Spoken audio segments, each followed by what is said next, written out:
La sarga del Espinar, de la antigua colegiata de San Eutropio, es una pieza bastante importante, pertenece al pintor de cámara de Felipe II, Alonso Sánchez Cuello, que es el mismo que hace las tablas el óleo sobre tablas que tenemos en el retablo, que está detrás.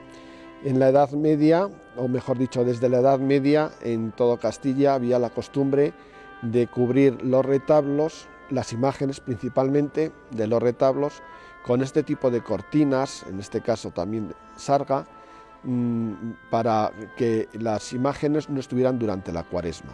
En otras partes de la fe católica, en Italia, en Francia, en Alemania, etc., como no había una costumbre de tener este tipo de retablos, pues no había una carencia de este tipo de cortinas. En la mayor parte de las iglesias italianas lo que tenían eran baldaquinos. Entonces los baldaquinos normalmente no están exentos de escultura.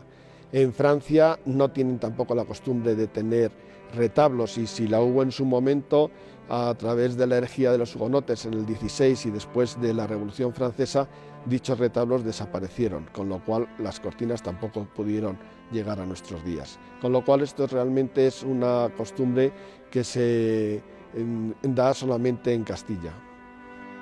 En la actualidad, en el Espinar, solamente nos queda la parte central. Las dos partes laterales desaparecieron en la década de 1960, debido a su deterioro no se pudieron salvar.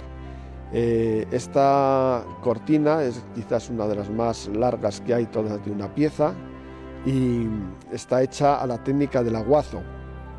Esta técnica consistía en, primero se le daba una prismación a la tela, y a base de darle manos de agua por detrás se iba consiguiendo los diferentes tonos de grisallas, que es también como se conocen, de grises, hasta conseguir sacar el aspecto escultórico que tiene a la vista del visitante, el que la está contemplando.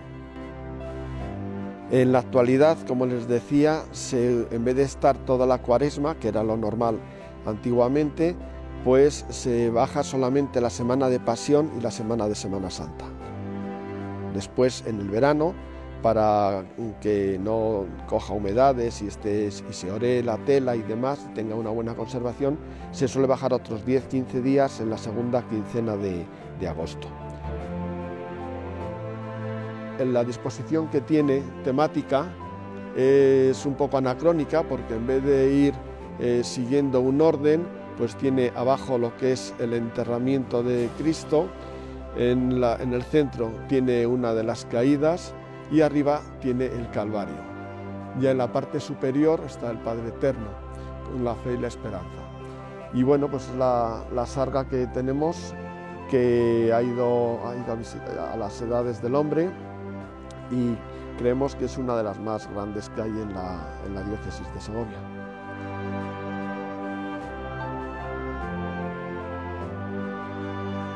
En el primer piso tenemos una decoración de columnas dóricas y que enmarcan lo que es el enterramiento de Jesús por José de Arimatea y los discípulos que le acompañaron.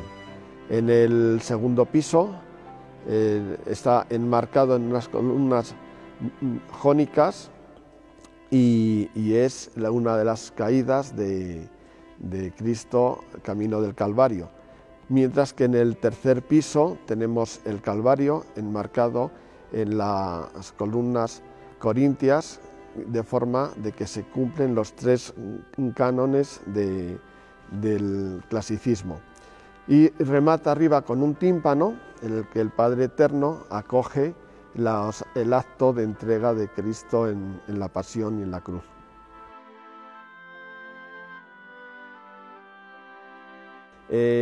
La cortina o sarga está colocada de forma que se enrolla en un rulo, en un tronco de pino que va sujeto arriba.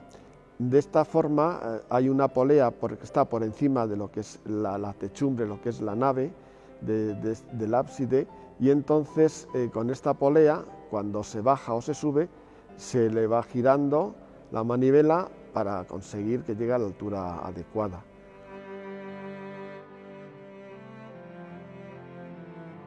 Según parece, Alonso Sánchez Cuello había estado en Italia pues estudiando a los clásicos en Florencia y en Roma, y trajo la impronta de la escultura que había y la pintura que había visto allí.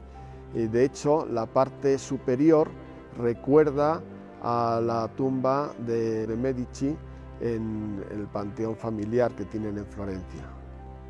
El conjunto de toda la representación, si se mira a un primer momento, es un impacto casi escultórico, al tener también falta de colorido.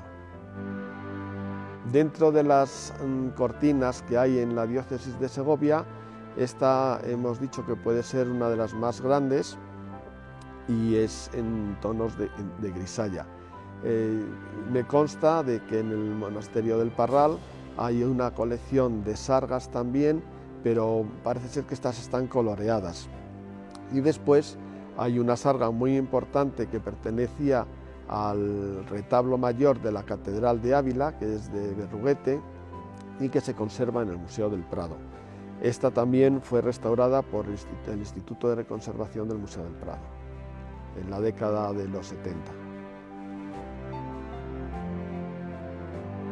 Como decía, en la década de los 70 fue restaurada y entonces vemos que hay en el segundo piso hay un hombre a caballo que se nota claramente que está con unos colores más vivos y una mayor definición, y eso es porque al hacer la restauración ahí hicieron una cata de cómo debiera de ser la cortina recién pintada.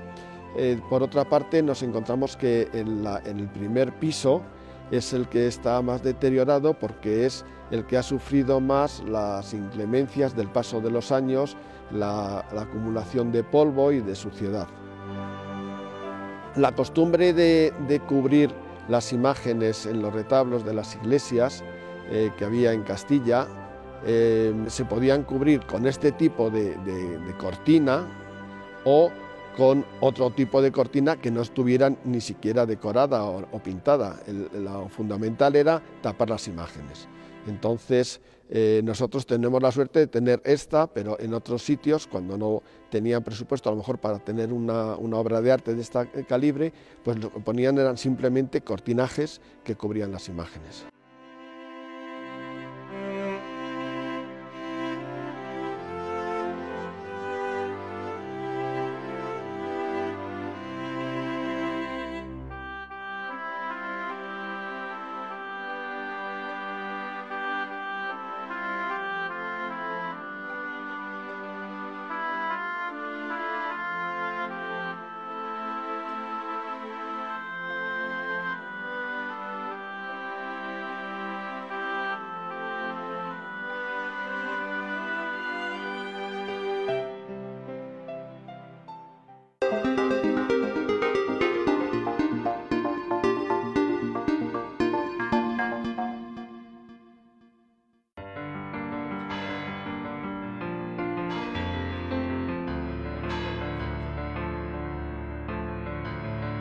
Estamos en la iglesia de San Benito Abad de Chañe, delante del retablo mayor de la iglesia, que creemos que fue realizado en el año 1731. Aproximadamente en el año 1748, mediante una bula, el Papa Benedicto XIV permitió también en esa misma época procesionar el Santísimo Sacramento bajo palio, que se celebra la procesión de la Minerva. Y en el año 1780, o sea, entre 1731 y 1780 aproximadamente, es cuando tenemos datos de que ya se montaba el primer monumento en Chañe. En aquel entonces era la Cofradía del Santísimo Sacramento la que montaba el monumento. En esas épocas había como 5 o 6 cofradías en el pueblo, de las cuales solamente queda ya una, que es la de la Santa Veracruz, que se unió en la última con el Santísimo Sacramento. Empezó a montarse el monumento me parece que era como el miércoles santo, y se retiraba el viernes o el sábado por la mañana, Viernes Santo o el sábado de Gloria. Desde hace ya unos años se suele montar el monumento en el sábado anterior a Domingo de Ramos y se retira el sábado antes de Pascua. Y este año, con motivo de la restauración, se ha montado el monumento el día 12, víspera de Domingo de Lázaro, que es el domingo anterior al Domingo de Ramos.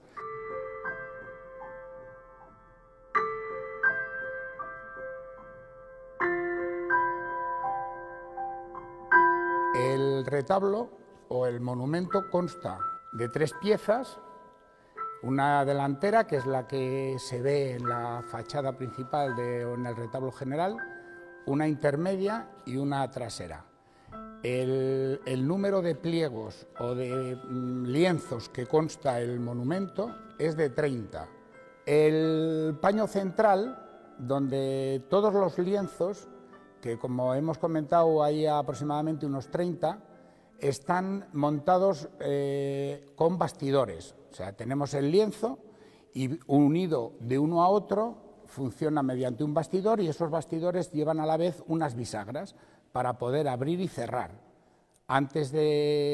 Están normalmente almacenados en la iglesia y se monta o se desmontan, se montan una vez cuando viene la Semana Santa y se desmontan, como os he dicho antes, pues en el sábado antes de Pascua.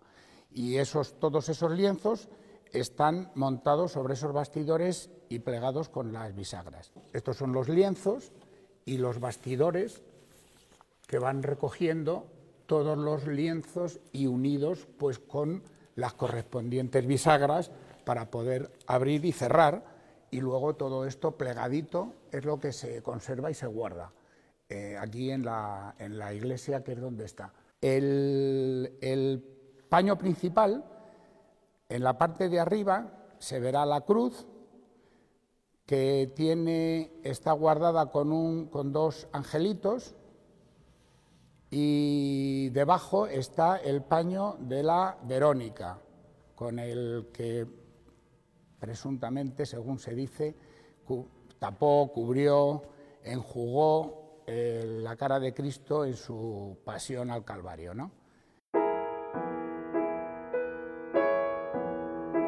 Pues en este paño central, los 2 soldados que estaban protegiendo el sepulcro del Señor, encima de uno de ellos está la jarra con el plato para el lavatorio a mano derecha, y a mano izquierda la columna con, puede ser, el látigo con el que flagelaron al Señor, ¿no?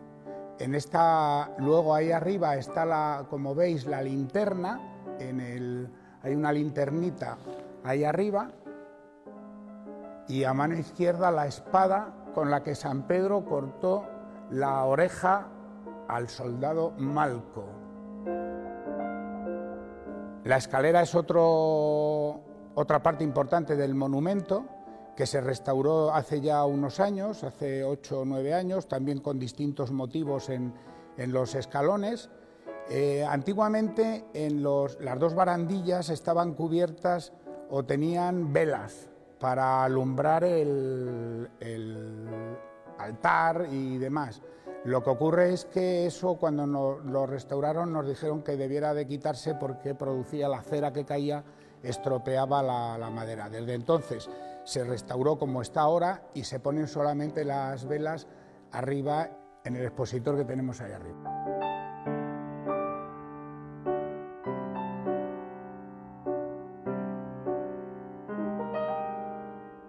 Este segundo paño, que también consta de unos cuantos lienzos, lo más destacado quizás sea el recuerdo de la tenaza y el martillo que tenemos ahí, que probablemente por fuera con lo que se clavaron los clavos a Jesús en la cruz, Y aquí en este otro lado tenemos la escalera, la lanza, y se supone que esa será la esponja con la que le dieron el vinagre para enjugarle los labios al resucitado, ¿no?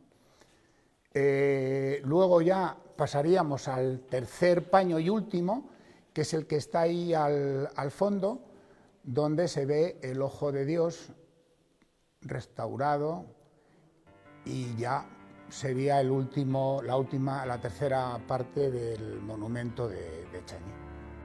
Pues en principio, como os he comentado antes, no se sabe quién es el autor de este monumento, serán anónimos. Queremos pensar, por lo que hemos observado con otros monumentos que hemos indicado, tanto de La Rioja como de Aragón y el mismo de Soria, que a lo mejor el autor es el mismo o son los mismos autores, porque los colores son muy similares, las columnas son muy similares, los lienzos son parecidos también.